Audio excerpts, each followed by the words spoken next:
তো গাইজ এখন চলছে আমাদের স্টোরি ভিডিও শুট, ঠিক আছে? আর দেখো সোনাইয়ের শরীর খারাপ, তার জন্য আমাদেরও শরীর খারাপ করছে। আচ্ছা তাড়াতাড়ি ওঠ, এরকম বলে না তো। স্যার কোথায় গেছে? ঘুরে ঘুরে ঘুমাচ্ছিস? চলো এইরকম ঘুমাও না, সেটা সে সোজা হয়ে ঘুমাও আর এটা নামাও। হ্যাঁ ঠিক আছে। ঘুমাচ্ছে। 1 2 3 and start. এই তুই পড়ে পড়ে ঘুমাচ্ছিস? তো স্যার কোথায় গেছে? আমি তো জানি না।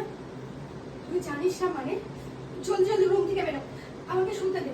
আমার মুখে যদি তো স্যার স্মেল পেয়েছে না, আমাকে শেষ করে দেবে। এরকম হয়ে যাচ্ছে। মাথায় তো। ও আচ্ছা, ও মদ খেয়ে আছে।